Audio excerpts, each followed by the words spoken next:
Ladies and gentlemen, welcome to another episode of the Citizen Representatives Podcast. My name is Tyler.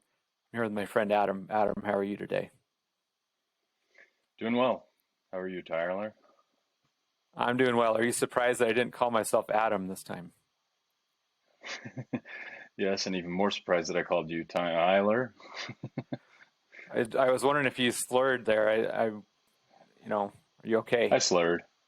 Stick out your tongue. Yeah, sorry. Stick out your tongue. Let me see. It goes to the left or the right. Okay, it went straight. So most likely that you're not having a stroke right now. Well, that's good. Most likely. We'll see. We'll see at the end of this. We'll make a determination if what you say is cogent and clear, then we'll have a better idea. And it usually is. Oh boy, pressure on. Usually. So are you all tanned up from your beach trip? It was a little cool, a little windy, unusual, but we got the pre-June gloom on my trip down in SoCal, but it was a good time. Got a little sun on Sunday. You were mentioning that the mask hysteria is settling down a little bit down there. Can you elaborate on that a little bit? Yeah, I was pleasantly surprised. I mean, I had heard that the OC, as the kids call it, Orange County, was a little less into masks than the rest of, the major metropolitan areas of LA. But it seems like, we went into some restaurants and they weren't required. They didn't demand you have a mask on walking to your table. There were plenty of people doing that. There were actually several restaurants where several of the workers weren't wearing masks. It wasn't required to their employees. So it's nice to see that, and that's been happening a little bit here in Salt Lake where I live, or northern Utah where I live. So it's nice to see that the country is on this course, and if vaccines are all that they're supposed to be, then everybody should be confident that wants to be confident about the vaccine, and those who just want to get on with life can go about and live life as we used to live it. The people in charge really don't want that. They don't want us to just get on with our lives. They want to have their tentacles and everything, and the power hungry people, they don't want to give that up. Yeah, I know. I'm jinxing poor Southern California. We went to a couple of baseball games as well, Major League Baseball games, and you kind of wear the mask to get into the stadium, but then everybody's eating and drinking, and it didn't seem like they were enforcing get your mask up in between bites or anything like that. So it was a nice atmosphere, and the people are happy and they're out, and it was good.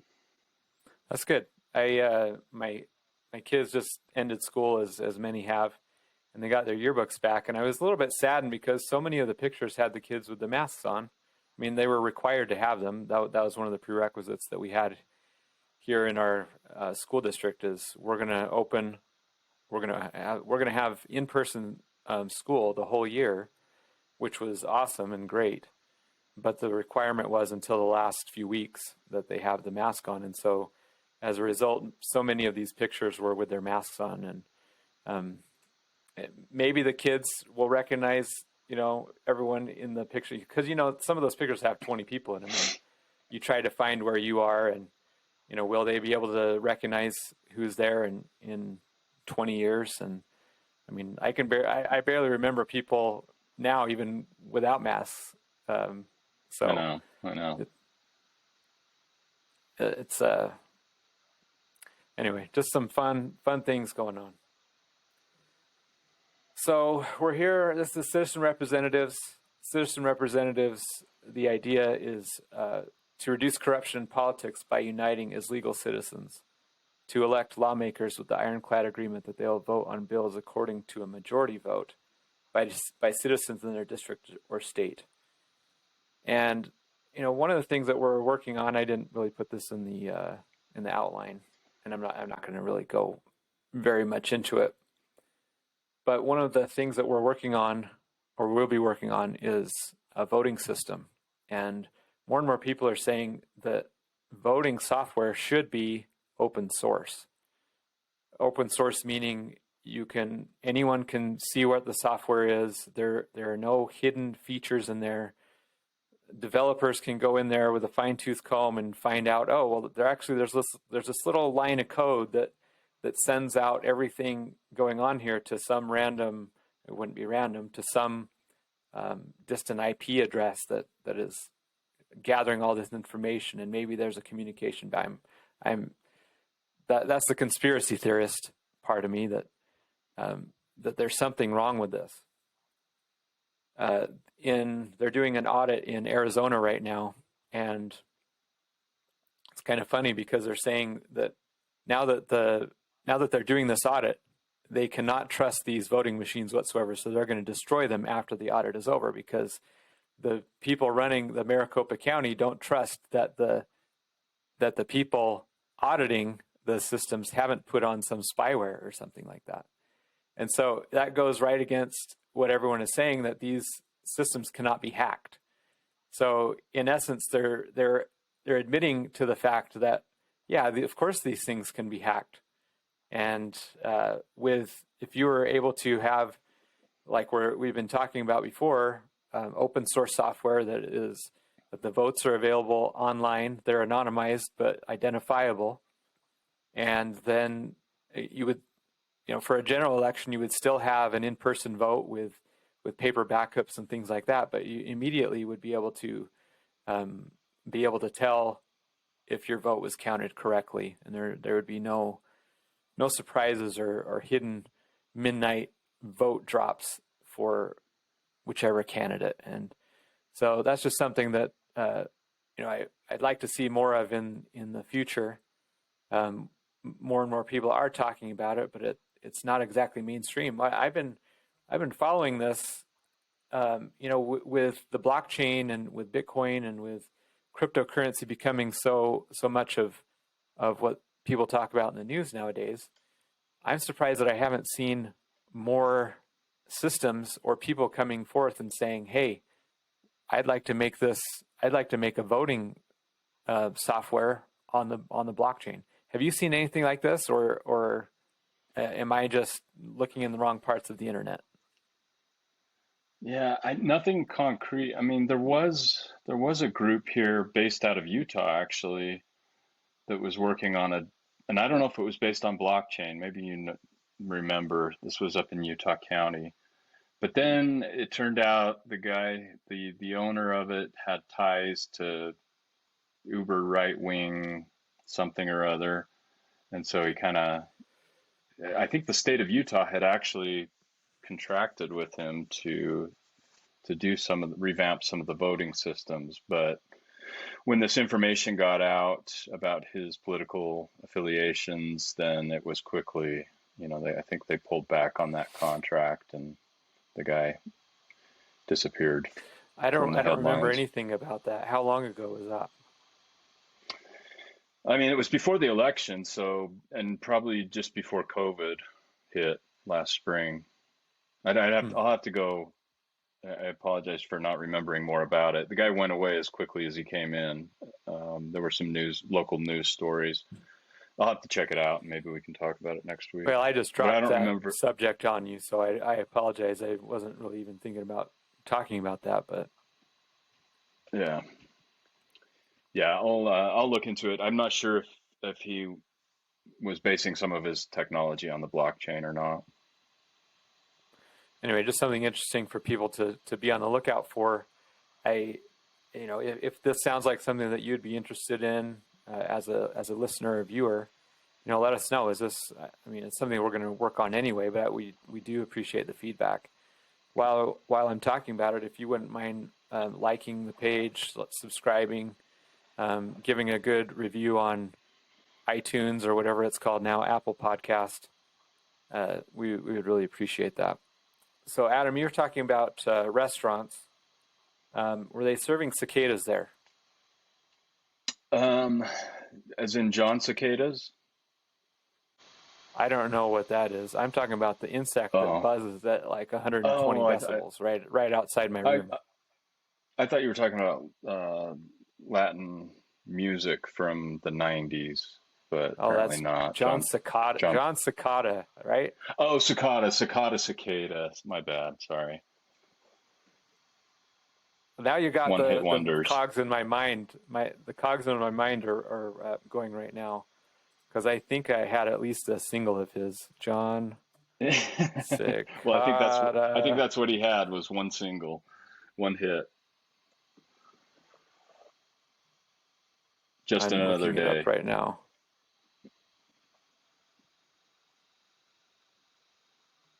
Kind of catchy, disco-y. Oh, I'm sure I know all the words, but it's coming up with a blank right now. I can see his face right here on the internet, but the song itself is it's not. Um, Just another day. just another day. Just Okay, another top day songs. without you. You gonna play it? No, Our viewers will enjoy that. it I would will sing it, flag but my account. I would sound terrible. When I run this through YouTube, they have new algorithms that they scan for copyright issues before you upload it, so you know Hmm, you don't get your video too banned far. after the fact. So I think it would flag that. Anyway, no, not John Cicada, cicadas. Yeah, no cicadas that I recall, but I'm sure there were some cicadas embedded in our sushi rolls, Were they possibly. were they Pretty good too. were there any alternative forms of protein? Well, it is Southern California. You never know. Um, no, I wasn't aware of eating any insects over the weekend. Okay, so the reason I'm saying this is apparently back east, and I haven't heard them around here. Although the cicadas are the bug that come out every 17 years, and which is a long time to be hibernating or whatever the word is. Is that the right term? Hibernating? Are they? I suppose, yeah. If they're I don't know. dormant, It's yeah. they're growing for 17 years. They come out and then I'm assuming that they must reproduce and then go back and lay their eggs somewhere for new cicadas in another 17 years. Or maybe it's just Anyway, the every 17 years they do it in mass, right? maybe I remember growing up that they seemed to just be there all the time. There were cicadas just it was just kind of a summer thing. Um, and maybe I'm misremembering my youth, but the statists are really pushing hard for us to want to eat cicadas and other forms of alternative protein, mainly bugs, because they say that with the population growing so much that we're going to run out of land. It's very harmful for the environment. First of all, for all the methane for the cows, especially they say, and that the insects are going to be a much more sustainable form of sustenance and protein. What do you think about this? It's interesting. I just read, I brought this up before, but I read Apocalypse Never by Michael Schellenberg, and Schellenberger, he Schellenberger maybe. I've something read like it that. twice, and now I'm messing up his name. Anyway, he actually talks about food production and the fact that this has been a worry. Global population increases over the last 100 years, people have been concerned about this very issue that we won't be able to produce enough food. And in fact, he says at every turn of the corner, society has outproduced the population. So it's a very interesting statistic that you look at how we've adapted through fertilizer and mass production of food, better equipment rather than small farming. And I'm not there probably some arguments to be made for small farming and more organic type production. On the other hand, we have proven as a global unit that we can produce enough food to feed the world. In fact, enough that really there shouldn't be any poverty if we would just utilize the means that we have, namely um, investing in infrastructure in these lower economically developed countries, as well as using modern fertilizers and machine equipment. We've outpaced the demand for food, and so it sort of belies the worry and the fear and the paranoia that we won't be able to do this. So I'm skeptical. I think there are many things that Mr. Schellenberger has articulated in his book that are worth consideration. And I think if we just get smart about food production and how we do it, we shouldn't need to, not that I'm opposed to insects if you can make them tasty, With enough butter, I think most things can taste at least palatable. And you burn it enough, then you're not thinking about it, right? So if we can make them nice and crispy and buttery and salty, then fine. I'm all for that. If you can consume enough insects to get the needed proteins, I'm all for alternatives and alternative thinking. But this rush to judgment where we have to act and stop what we do now it goes against what the actual statistics show. I think we need to do baby steps production. we need to do baby steps with the cicadas. I was just thinking, how we have bacon bits? We have bacon bits, and so it's just chopped up, and it's like a little kind of it's not a seasoning, but it's an accent or whatever to the dish. I don't want a full plate of cicadas to start. I need it like chopped up so it's a little unrecognizable, but at least so I can acclimate myself to the taste. Am I on something? Yeah. No, I think you're totally onto it. In fact, you go and barbecue and you can go to the store and it's got salt and celery and, all these different ingredients, peppers. Why not just throw a little cicada in there with these barbecue recipes? Well, here's another flavoring. Washington Post, partly cloudy with a chance of cicada pee. Their pee is like a watery tree sap, so it's wise to wear a hat when walking in the woods this month. So not only are we going to be eating the cicadas, but they're going to start like milking these cicadas, so it's going to be like an electrolyte juice for us to when we do our marathons and things. It's going to be really trendy, I'm pretty sure. What are the properties of cicada pee? What does that have any health benefits? I'm sure it does. Let's see what it says. Cicadas pee a lot, particularly during warm days, and when thousands of cicadas are perched overhead on tree branches, their pee falls to the ground like a gentle rain shower. Their pee is like watery tree sap, so it's so it's wise to wear a hat when walking in the woods this month. But it's harmless, just like the cicadas that squirted out. It feels like when a rain just starts and you get a small drop or two and say, "Oh, it's starting to rain." Paula Shrewsbury, professor of entomology at the University of Maryland, wrote in an email. Instead, now you say, "Is that cicada pee?" So little specks of wet, and it never gets any stronger than that. It's got to be nutritious. It's just got to be. Yeah. I wonder who was the first person was somebody just like in the forest and it's like drips just got in their mouth and they're like, "Oh, that was weird." And then they investigated a little bit more. Just like a nice dew. It is. It's just like a dew. And like I say, it's going to be the next big trendy thing. So I have a question. How do you catch these things? Are they in such abundance that you can just like go scoop them up, or are there? Because you're an experienced insect catcher, aren't you?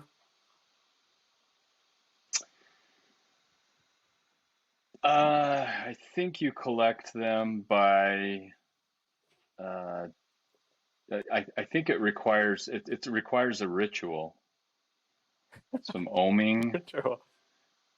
and some prayer, and then they just kind of gather around in a pile, and you just put the garbage can over their heads. I think they respond well to that. Interesting. I have no idea. No idea. I, If I you didn't mean, already I'm guess. just looking at these news articles, and they're just bringing like plates of these cicadas up. I've been trying to kill these things.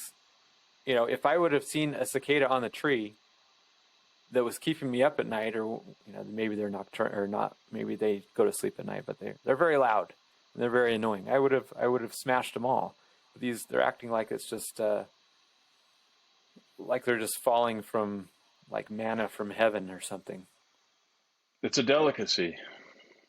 It's like shark fin, Maybe the or cicadas were actually the manna from heaven.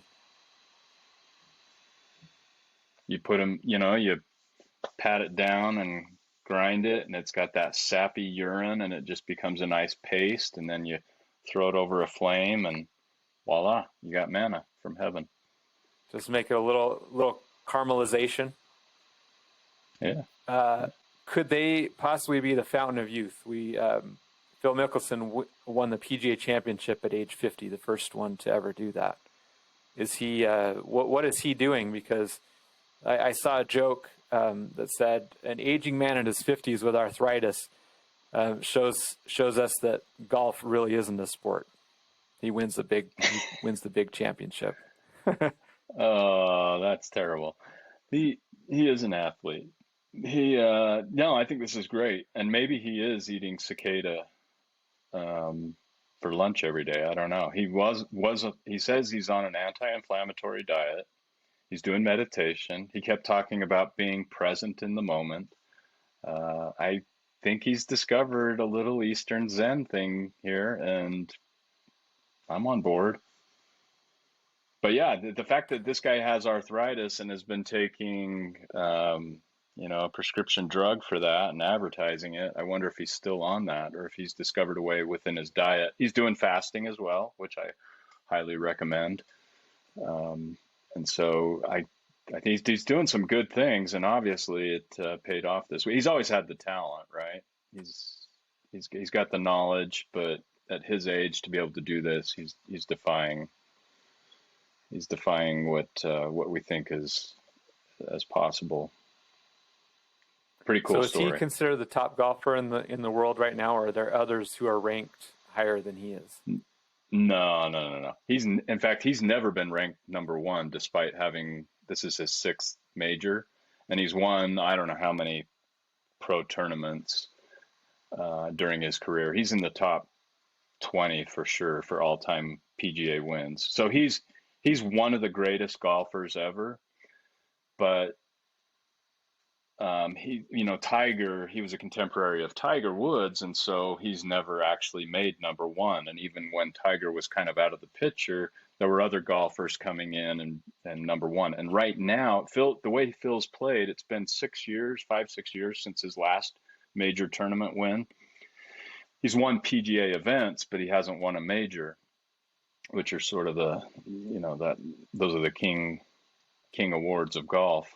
There's 4 of them every year, and he hasn't won for the last 6 years. And in the meantime, he's gone down to like 132nd in the world.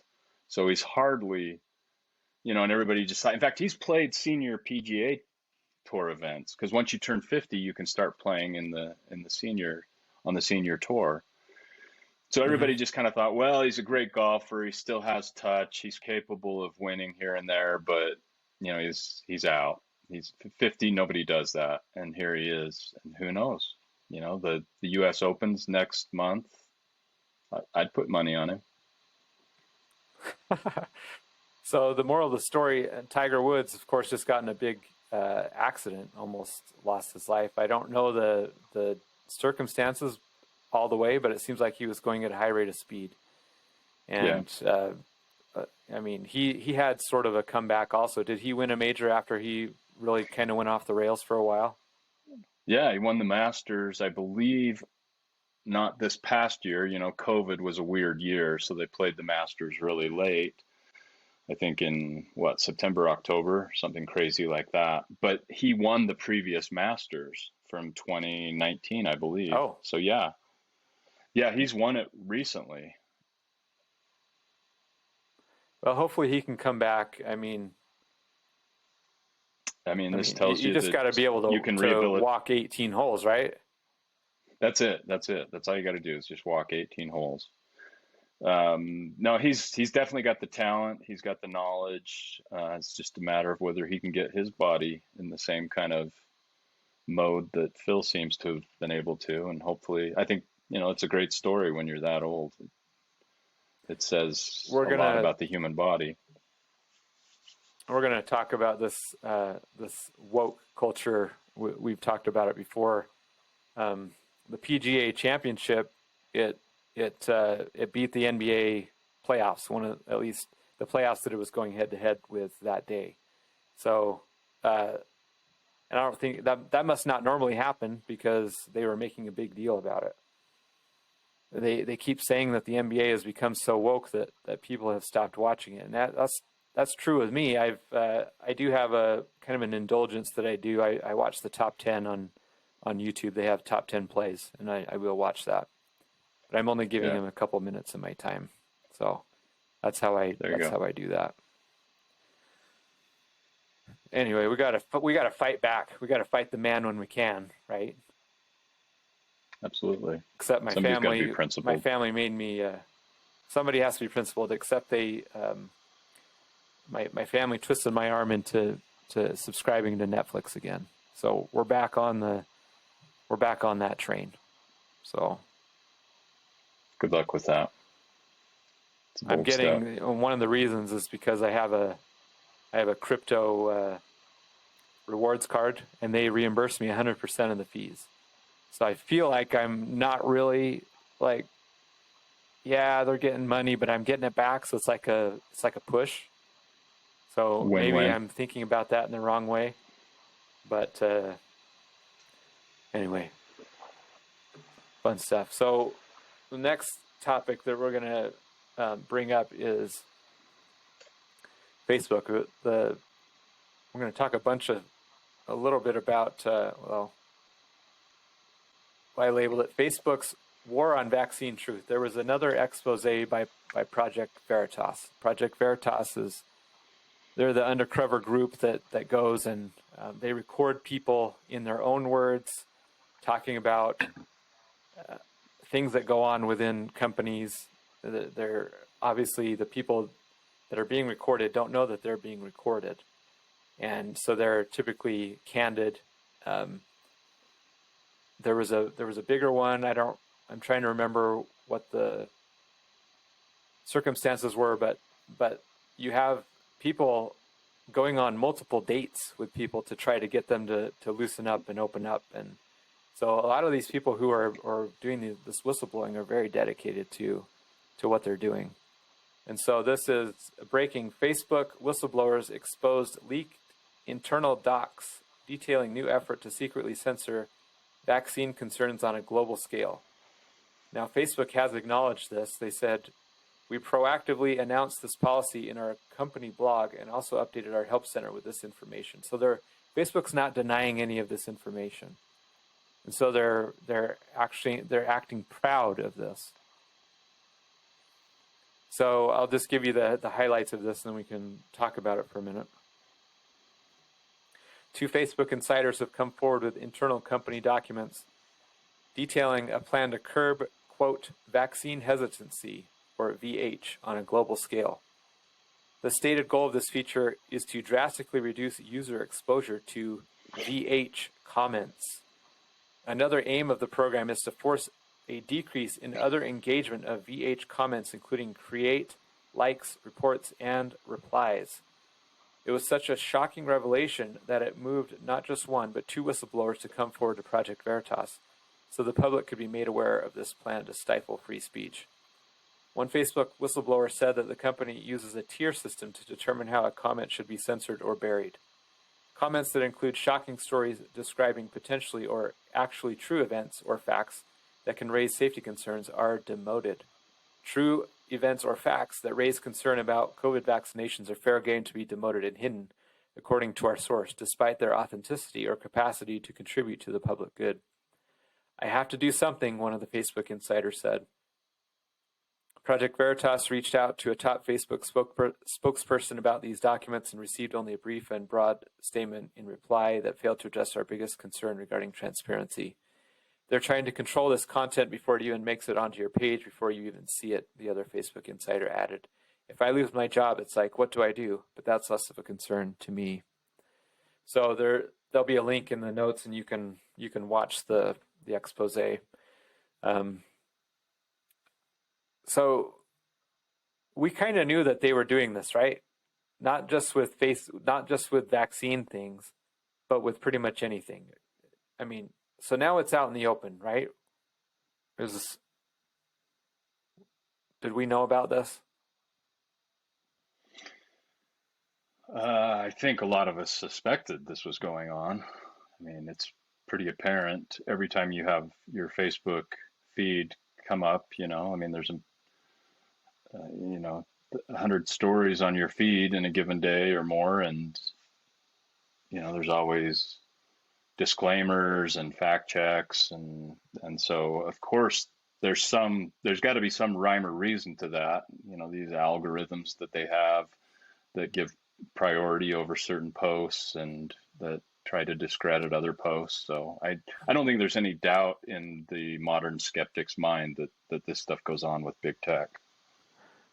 Now we just know they have these capabilities. It's documented. Yeah, it's out in the open. They're actively admitting it. Yeah, we do this. Now they're reading through. They must have some sort of, because they can't do it all manually, I would assume. Right. Unless you have a bunch of snitches that just people, oh, I'm going to report this because they said, whatever. Of course, the ironic thing, and I don't know if this is a true use of the word ironic, but now, or before, President Trump said the virus came out of Wuhan, China. So they were trying to call it the Wuhan virus, and it came from a lab there. Well, everyone poo-pooed it. They said, no, it didn't. And people were censored and deplatformed and shadow banned and all these things because of their saying that. And now, of course, that whole script has flipped. And now I don't know what happened, who said, yeah, we can start talking about this now. But now the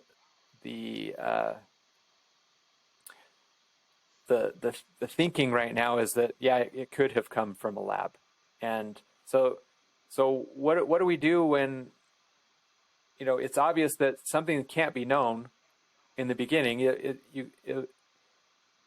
unless some, scientist comes right from the lab and says, yeah, it came from here and here's the evidence. Trump was making, he was, I don't know how well informed he was with that. I mean, but it seemed to hold up over this year that has gone on. My question is, how does Facebook decide that? Because so many of these things are coming out nowadays that contradict what people were shadow banned for. That goes also not just with that story, but there was a story right before the election with Hunter Biden and his laptop. He took his laptop to a repair shop. He never claimed it, and he didn't pay the bill. So legally and through the contract of the repair shop, they were able to take control of this laptop. It was legally theirs. And there were all sorts of things on that laptop.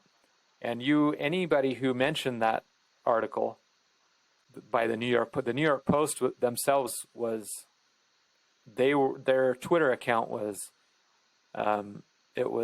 suspended, and anyone who linked to that article had not anyone, but many people who linked to that article were deplatformed in a way.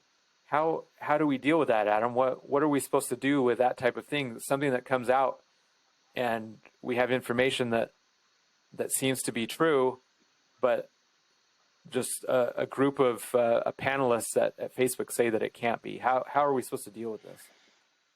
Yeah, I mean, it's an interesting ploy that that media has engaged in, where they know that if they delay a story long enough, the truth of it can eventually come out, especially when the powers are the way they want them to be, so that now we can use this story to our advantage as we push back against China, or at least make a signal that we're going to push back. Now we can say we're tough on China because we're gonna start investigating this, and so they slowly walk it back. And it's genius that you can do that. You can label something a conspiracy early on.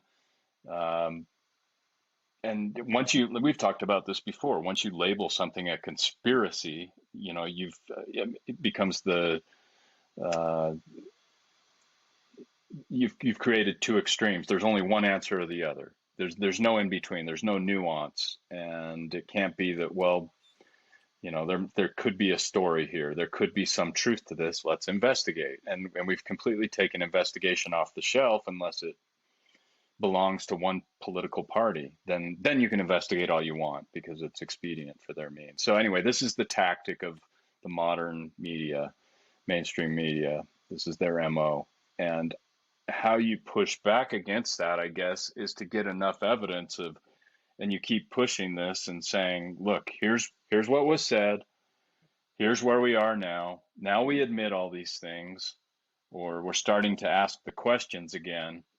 And so that the next time this happens, we can point to these events and say, well, you didn't like skeptics in 2020 when we were questioning these things about where the virus came from, about the vaccine and its efficacy, about masks and their efficacy. You didn't like it when we pushed that and you labeled everything a conspiracy and everything nonsense. And then suddenly we made almost an about face and everybody started questioning those things again. So I don't know. It's just going to take publicizing this consistently, these types of stories, and getting them out through media means as best we can. I think that's definitely something that we need to do in the short term. Go ahead. Well, and not just bending over anytime, not being afraid of that conversation. As soon as something is labeled conspiracy or nonsense or unpatriotic, that's when it's time. It's time to fight the battle. Then it's time to have that argument and not apologize, not be silenced. We need to fight even more when those accusations come across, because the light of day will shine, and it will shine on these falsehoods, and truth will prevail to those who have eyes that want to see it. So it reminds me of a story when Mitt Romney was running. Harry Reid spread a rumor that Mitt Romney didn't pay any taxes. And do you remember this? Yeah. So it comes out that it wasn't true. And then Harry Reid was asked about it after the fact, and he said, well, it worked, didn't it? Meaning that Romney didn't get elected. And he had no... Yeah. Now, this really kind of hurts my soul a little bit, because Harry Reid is supposedly a good Mormon. And right. I've met his son, Rory. He's a really sweet guy. We were in the same congregation for a time. Rory was very soft-spoken, just really nice. He had, I think, 3 kids, and just nice kids. And then you have that, and then Harry Reid just bearing false witness against a fellow member of the faith. And anyway, that's beside the point. I just don't like that. Yeah. I think short term, definitely we have to fight the misinformation with more actual information. And long term, I think we're going to find that systems are being built now that are working. They're going to work completely around Facebook. So Facebook will become irrelevant.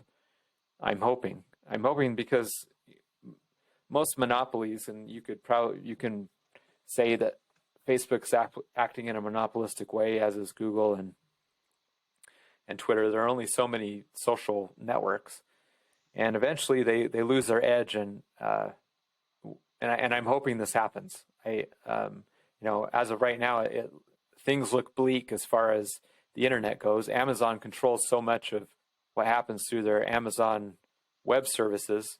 I think that's what the acronym stands for, AWS. And Google has so much of the search traffic that they can manipulate so much of what the public sees. You do any search, you do a search on Google, and then you do the same search on Bing, which Google is a superior search engine if you're just looking for non-political information. It's by far the best, in my opinion. Maybe there's others that are out there better, but I always find that when I try to use the other ones, I end up coming back to Google anyway. And then when I'm looking for things that are non-political, then I have to go to those other sites because they'll give me the information that hasn't been curated. Anyway, I'm hoping that these big monopolies will eventually lose their edge, like most monopolies do, and make way for, because Google's in the pocket of everyone, not every single person, but so many people in Congress that people who would normally who would say, "Oh, you're too powerful. We need to break you up," or whatever. They're reticent right now, and they're not saying anything. And so I'm hoping that enough people are working on this with I don't know if it's going to be blockchain or crypto or whatever, but systems that make it so people can't be censored. I don't know. I'm not hopeful for laws that will be passed, even though Florida did just sign into law a social media bill. Governor DeSantis signed this into law that, in my understanding, if social media deplatforms a person running for state office, then that person can sue, or Facebook will be fined. I don't know. It's some sort of law along those lines. So, how will that stand up against Proposition 230 or whatever that legislation is? The one that we've talked about, the Section 230. That exempts Section 230 that exempts media platforms from being sued for. Well, I don't know how those two go together. It does seem obvious to me that social media has abused that section that gives them immunity from people posting comments on there, because now they've in essence become publishers themselves by picking and choosing who can say what. So I don't know how that's going to work its way out, but what I see a lot is Republicans just being too scared about passing any sort of law because, it's just going to get shot down in the courts. Well, you don't see people on the other side worrying about that. They'll pass anything and then just see what sticks. And I wish there was more of a kind of a lawfare, like a play on the word warfare, but kind of a lawfare arm of the Republican Party that was more into, holding lawmakers to actual laws and Constitution and things like that. I just don't see it very often. This is one of the few instances that I have seen that they said, okay, whatever, we're just going to do it and see what happens. And I think I'm not hopeful for laws and judicial kind of solutions to this problem. I'm hoping that it's one of those things that we just make something else and just Facebook dies on their own. Right. I don't know. Maybe I'm a little hopeful in that and a little starry-eyed, but I'm hopeful. I mean, I am hopeful for it. So, talking about, let's see if I want to talk about this. There was some, I saw, I think it was on Facebook, and it said the Red Cross is not taking, you cannot donate plasma to Red Cross anymore if you've had the COVID vaccine. Now that's partially true. I did some research into this, and the Red Cross was taking plasma donations from people who had COVID and had recovered because they had antibodies, and they were doing a plasma antibody treatment to try to help people who had an active case of COVID to help them get over it. So they had said that if you have had the vaccine, we're not taking your plasma for that specific thing. Now you can still donate your plasma just in general. It's just that they aren't using that plasma to do these therapeutic treatments. And so that was just something that I had seen out there that a lot of people had been spreading that is a partial truth that wasn't, there was some missing context there. And so I just want people to be careful about what they, do a little bit more research. Now this, this guy said, he's not a Facebook friend of mine, but he was in that same ward that Rory Reed was in. Super nice guy, and he's into guns and things like that. So he said he was, in a Facebook post, he said he was 100% for people who were, and I read it to say vaccinations, but he said vacations. So he was 100% for forcing people to take a vacation or something, it's something like that. And I misread it, and I was getting all upset about it. And so were people who commented on his thing. And some lady said, well, my husband died of the COVID shot. So I'm sure he was, I'm sure he wasn't, I'm sure he felt bad about saying that, because he was trying to be funny. And of course, people just read so quickly that, and I fall into this trap too. Does this happen to you? I'm sure that you're the best researcher out there. Oh yeah, no, I read over things too. I probably wouldn't have caught it, but I don't fault him. I mean, he was making a joke, and it should have been really easy to point out. It says vacation, not vaccination. People, lighten up. But I literally read it. I thought I was reading it slowly. I read it fast the first time, and then I was like, did he really say that? So I went back and looked at all his other posts that were available. I'm like, why? It doesn't seem like he would say something like that, like the forced vaccination of people. And then I read it again. I had to read it 3 times. So you and I talk a lot about understanding things the right way, and but I still fall for things. And we would encourage people to do more research than, first of all, just do more research than just accepting whatever you're told. I think the number one thing that people can do right now, if we want to have some unity in this country, is to turn off the news. And I'm 100% serious about that. If we turned off the news and just were neighborly to people and were nice to people, we wouldn't have this critical race theory stuff being shoved down our throats.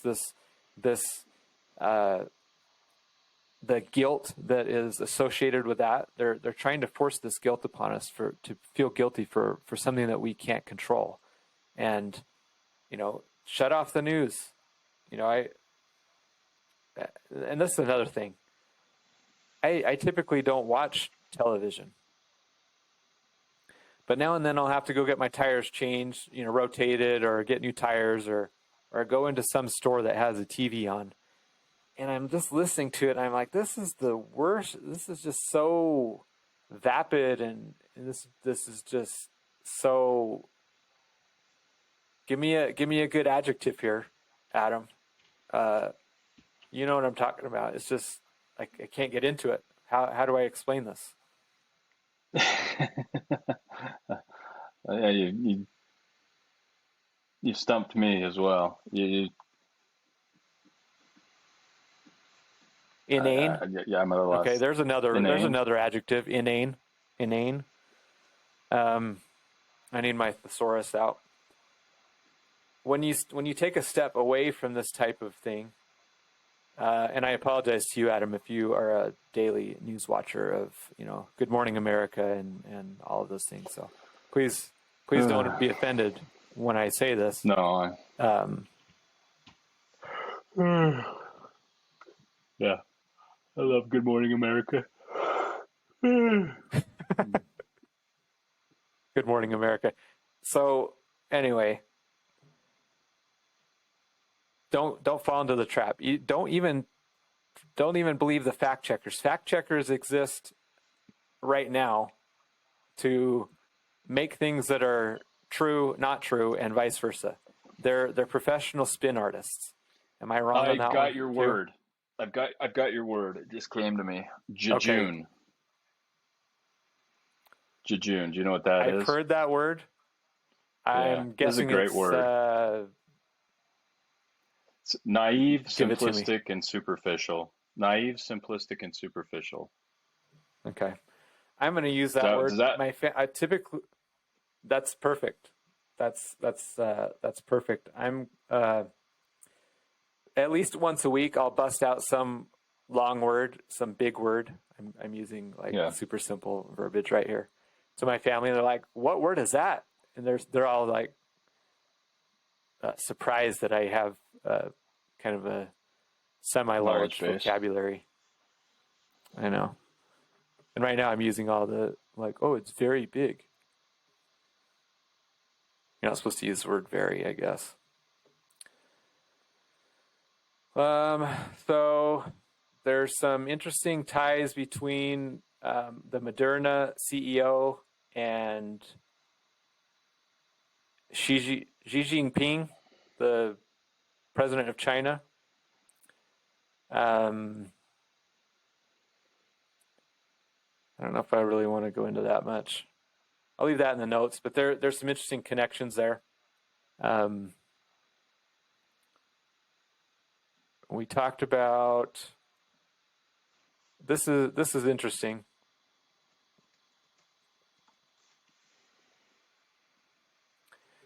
So we'll talk about this, and then we'll go into the Facebook coin. So Trump, we already talked about this part. Trump, back when the virus was first coming out, he said this came from the lab in Wuhan.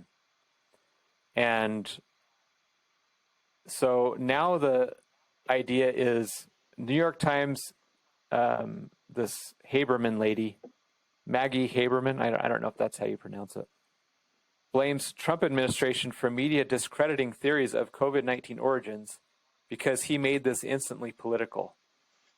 So Trump says, this is a short article, I'll just read it. Monday on CNN's New Day, probably another one of those vapid jejune programs. Did I use that correctly, or is it? It works. Or sometimes you have to conjugate it a little bit differently or something, I don't know. New York Times White House reporter Maggie Haberman weighed in on the mounting evidence that suggests COVID-19 originated at the Wuhan Institute of Virology. Dr. Anthony Fauci has even said he's not convinced the coronavirus helped or developed naturally after first pushing back against the theory. According to Haberman, former President Donald Trump and former Secretary of State Mike Pompeo are to blame for the theory immediately being shot down by the media because they burned their own credibility over and over again. Did they really, or did just the media make everything that they did into a scandal when it wasn't? Right. A lot of the discussion about the lab leak, I think, was clouded early on because there was a suggestion by some that it was somehow a Chinese weapon that caused this. Host John Berman posed to Haberman. That's not what we're talking about here. We're talking about a lab accident. But we've come a long way from people dismissing this as a conspiracy theory to a lot of people taking this seriously, Maggie. She says, look, I do think it's important to remember that part of the issue was this was first being reported on and discussed back a few months after the pandemic had begun. Then President Trump and Mike Pompeo, the Secretary of State, both suggested they had seen evidence that this was formed in a lab, and they also suggested it was not released on purpose. But they refused to release the evidence showing that what it was. So because of that, that made this instantly political, Haberman replied. I think this was, example 1,000 when the Trump administration learned when you burn your own credibility over and over again, people are not immediately going to believe you, especially in an election year, she added. However, this does not mean it's not worth discussing. So now, of course, they're blaming Trump as if it's his fault. I mean, I don't know how he did it, first of all, and not just snapped. Like literally just any time. I mean, he was kind of short with reporters. That's definitely true. But I just don't know how he didn't snap it, just from all the crap he took all the time. How, what's your take on this? They're blaming now Trump as if it's his fault for them not doing their due diligence. It's not like the media couldn't have investigated this. Yeah, no, it's the obvious choice. I mean, you've gotten this far blaming Trump for everything. Why not one more thing, no matter how audacious that allegation is? And Trump's just the default for blame. So it's absolutely ludicrous. It's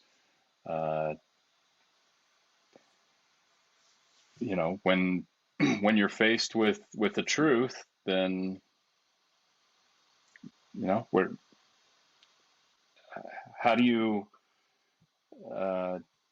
explain it any other way than, well, it must be Trump's fault. I mean, obviously he started this. He started down this road. He opened his mouth. Yeah, it's his fault for sure.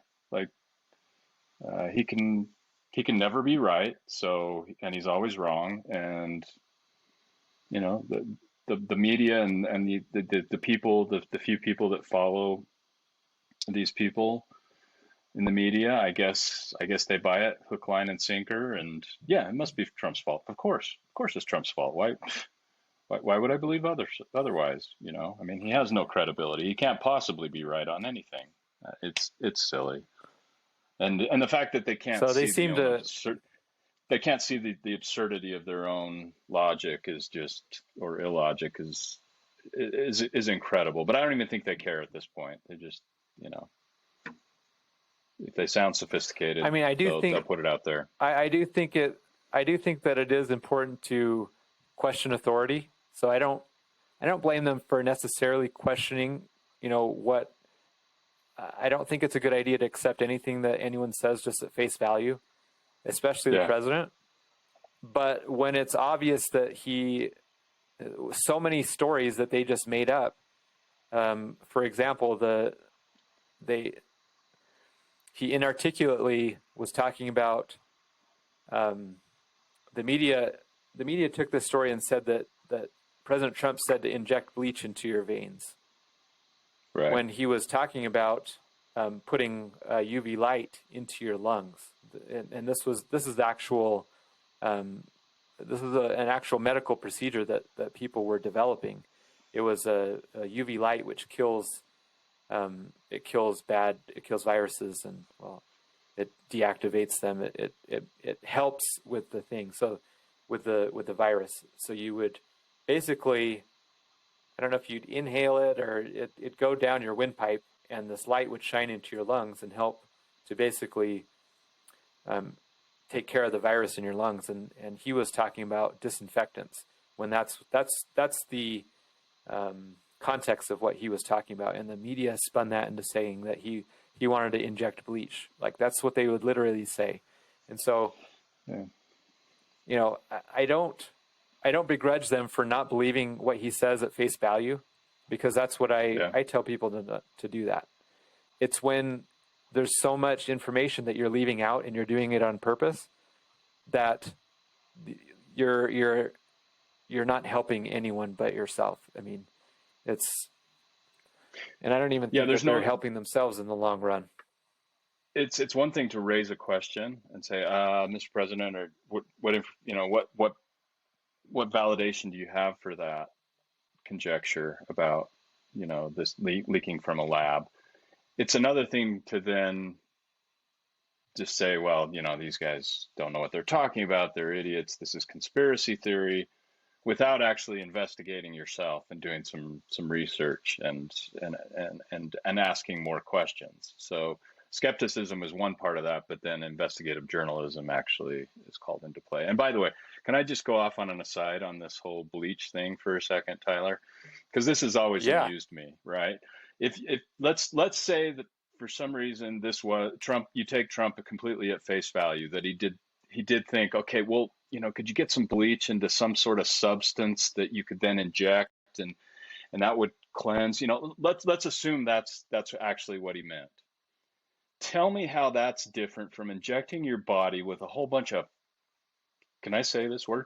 With a whole bunch of stuff, a whole bunch of bleeping chemicals and manipulated, uh, microbial and microscopic substances, and manipulating those into all kinds of Frankenstein concoctions and injecting it for every single infirmity and disease under the sun. Why is injecting bleach into your veins so much worse than injecting chemo or radiation, taking a poison to try and kill a poison, eating the spider to catch the fly? This just gets me so enraged about the absolute stupidity of people, that we accept certain things as being scientific and clinically proven, and yet, and that assumes that Trump actually meant, well, can we take those bleach, I'm sure he didn't mean to inject, even if he'd meant this, right? He probably didn't mean, let's just inject bleach into people. I don't think anybody is stupid enough to believe that. But maybe can we manipulate its properties in a way that becomes a safe substance, like say a vaccination, Can we manipulate those little chemicals, all of those, those mercuries and all these other substances of the subordinate universe that we try and manipulate like mad gods? Can we somehow do that and get people better?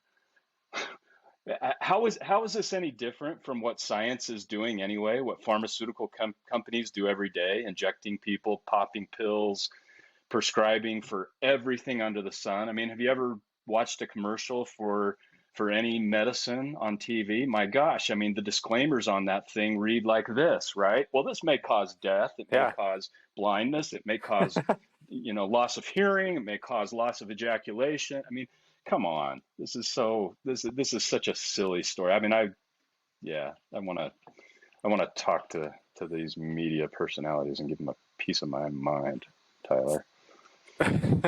So he never said the word bleach. He did say the word disinfectant.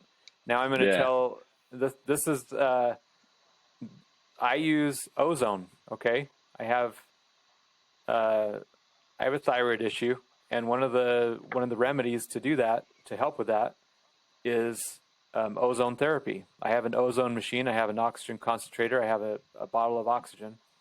Ozone is, regular oxygen is O2. It's a stable form of oxygen. Ozone is O3 or higher. It's an unstable form of oxygen that is, when it gets in the body, it forms different ozonides. It forms different things that are that boost your immune system. And as ozone itself is an actual disinfectant. It can disinfect surfaces. It can kill bacteria and viruses and things like that. So it's not that far off to say that ozone is a disinfectant. And people actually inject ozone into their veins. The ozone gas, they'll do that. They also will, they typically don't do that by themselves. They'll do that. A doctor, alternative doctors do that. They also have a procedure where they will remove blood from their system.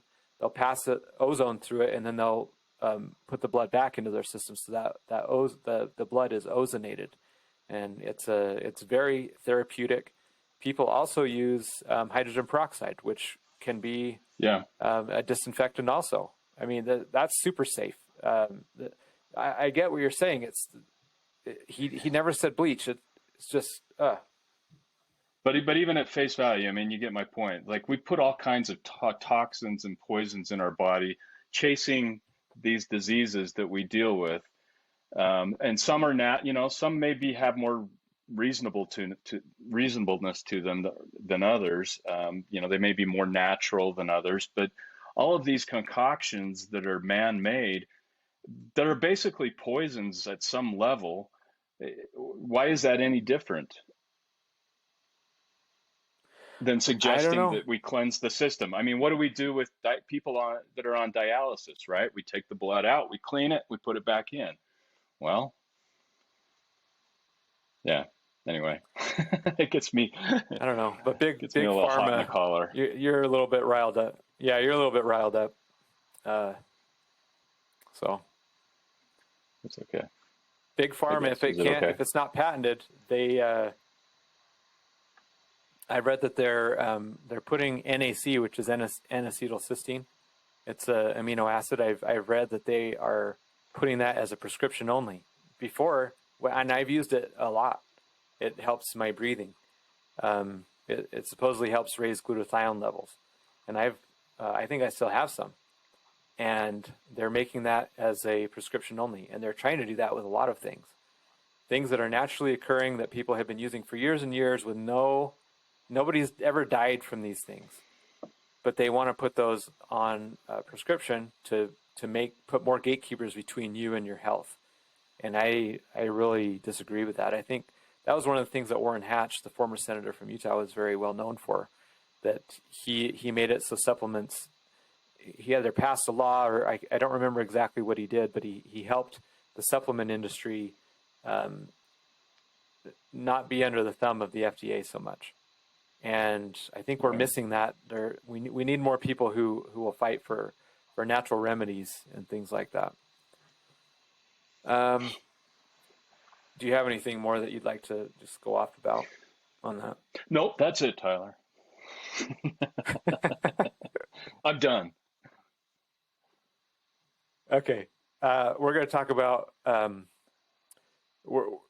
time's running short, but Facebook, speaking of Facebook, Facebook is launching a stablecoin.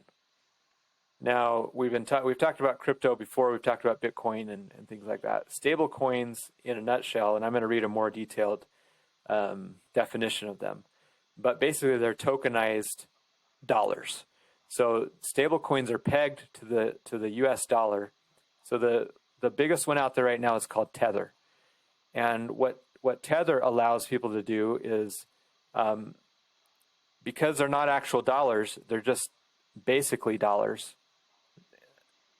People are able to trade crypto and basically cash out without they don't receive actual dollars until they run it through a bank.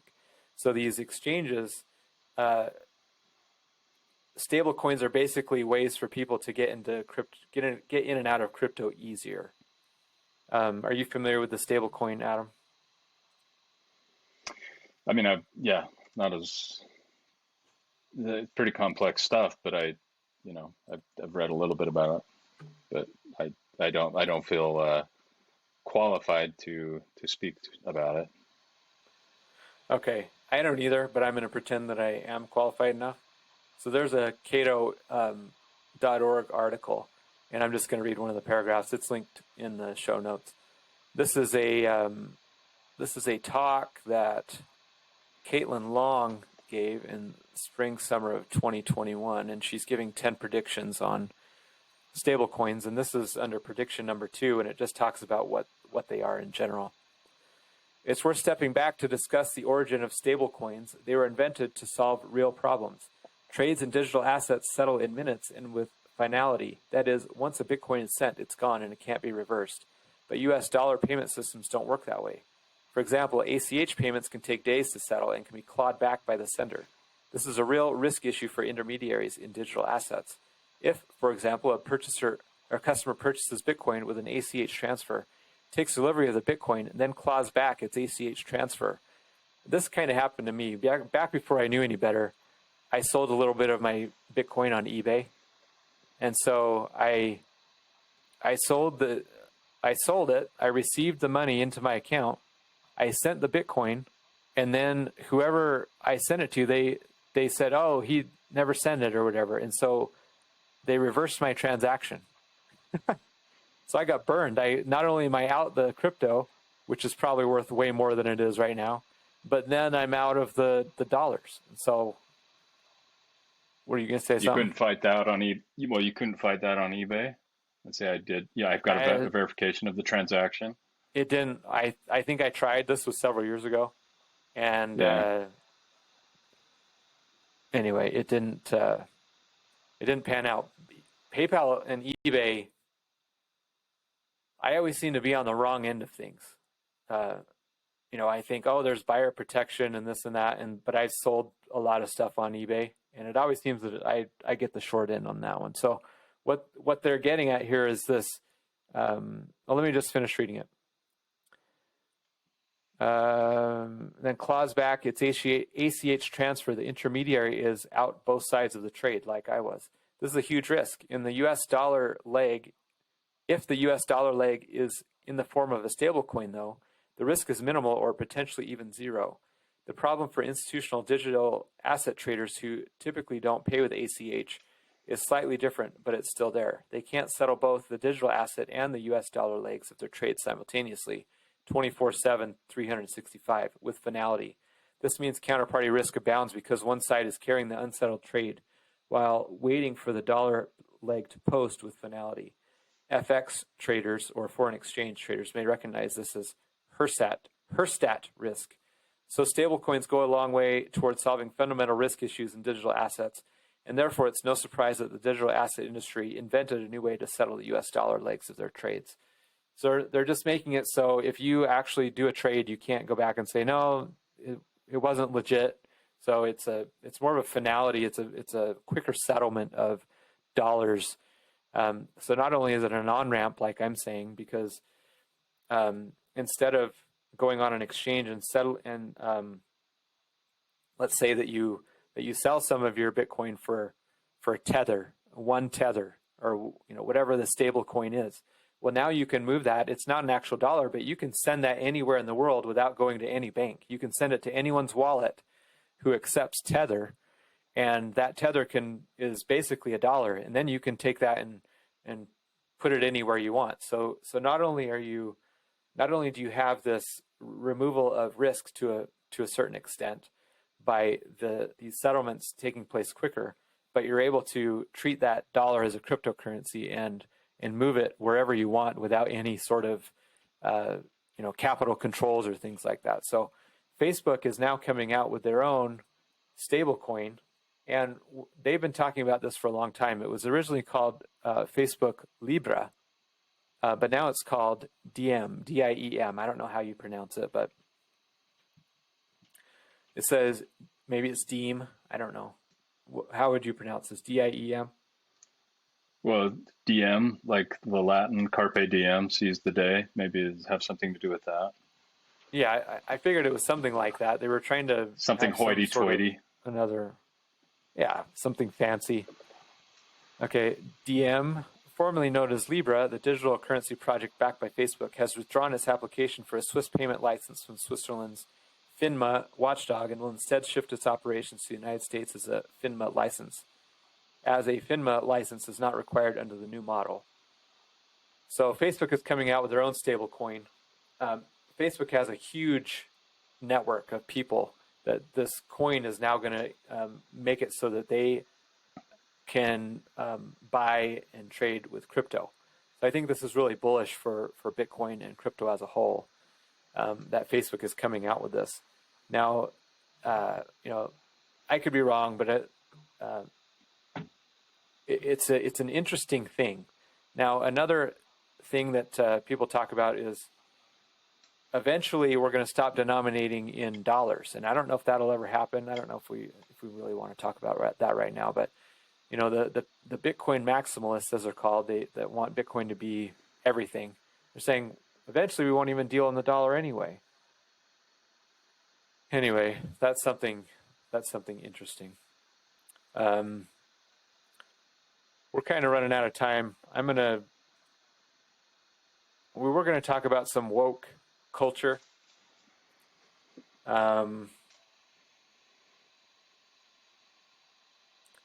had sent an article about the Federal Reserve going woke, and should Should we be worried about that because it threatens their independence? Is the Federal Reserve independent anyway, first of all? That was the question I had. Exactly. I mean, it's this quasi-government organization, right? I mean, I guess they answer to themselves, it seems like, with a little bit of influence from the executive and who knows what other powers in the country, but they are the gods of the universe. So we've got the Federal Reserve, and I mean, we could go on and on for a long time about the Federal Reserve, and I'm hoping that Bitcoin is one of the things that, like those, just a workaround system that makes the existing systems obsolete. I'm hoping that Bitcoin is one of those things that will eventually make it so we have a free market in money, we have a free market in interest rates, so that we can have a more stable economy and one that is more beneficial for more people. Right now, it's inflation, and if you understand economics at all, inflation typically hurts the poor the most because they have, they're in jobs that they're not getting raises all the time. They're in a $10 an hour minimum wage. They're in these minimum wage jobs, yet all of the costs when you have inflation start going up. So they're at a level here of income, but all their other costs are going up. So they're going from barely breaking even to now they're underwater, and then that necessitates government programs. Well, then those government programs they gum up the works and necessitate more government programs, and I'm pretty sure you have government programs sustaining other government programs, and it's just a big old mess. And how did I get off on that? What was I talking about? Wokeism, but we can pick that up next week. Okay. Anyway, interesting things. There's a lot of changes going on. What last thoughts do you have, Adam? I'm excited. There was a little bit of celebration, it seemed, on some news programs and media stories today about, people embracing masks, not wearing masks. I saw this a little bit over the weekend, but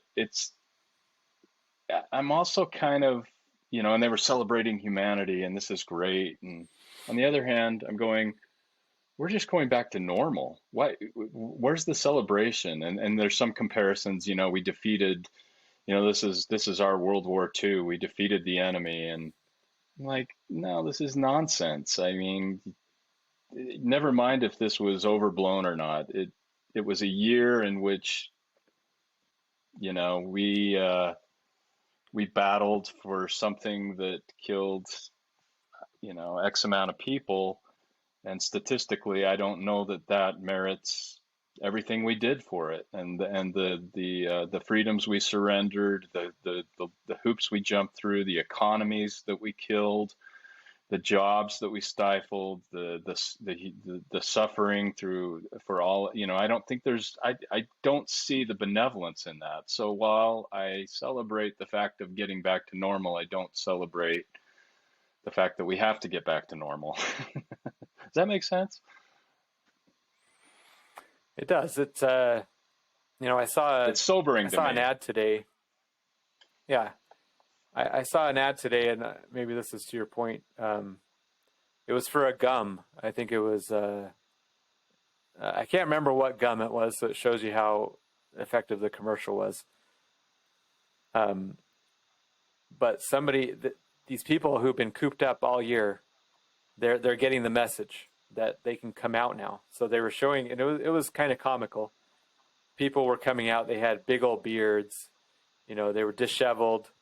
They were finally coming out, and they came out and they had the gum, and then all of a sudden they started kissing each other, and it was as if that was forbidden before, that we couldn't come out and do things. And I'm just sitting here like, yeah, it was a little bit different for me, but it wasn't like, I mean, the only time I wasn't giving hugs was when I knew somebody, like my mom got COVID, so we weren't giving her hugs during a 2 or 3 week period.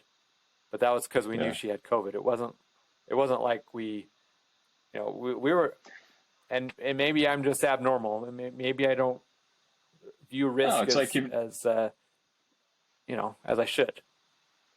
Yeah. No, I mean it's like when somebody in the family has a cold, you kind of keep your distance, you know.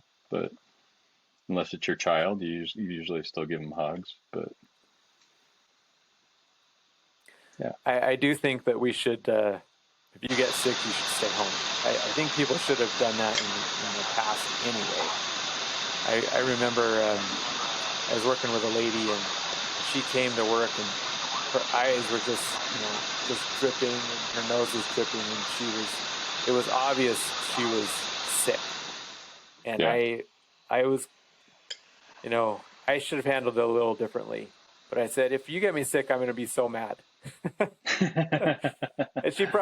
she probably needed the hours. She had just started that job, and now looking, because sometimes I say things that I shouldn't say, and She's toughing it out. Toughing it out is what she was doing. she was toughing it out. She needed the hours, and maybe I should have just.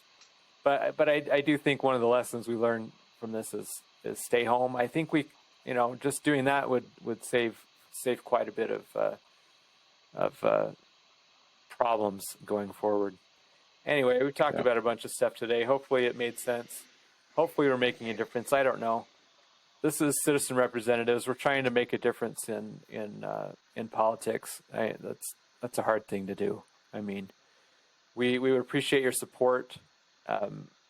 We're trying to come together as citizens to elect people who we think will be good representatives. Of course, with the agreement that they'll vote on bills and things as we vote on them. And that's the idea of Citizen Representatives. Please help us to spread the word.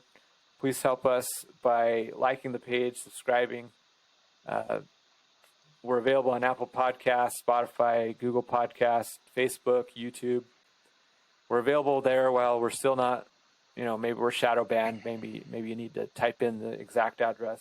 Maybe we're not available on all the search things, but we can be found. The website is citizenrepresentatives.org. We'd appreciate you visit there. Subscribe to the newsletter. Anyway, we'd really appreciate it. We thank you for your time, and we will catch you next time.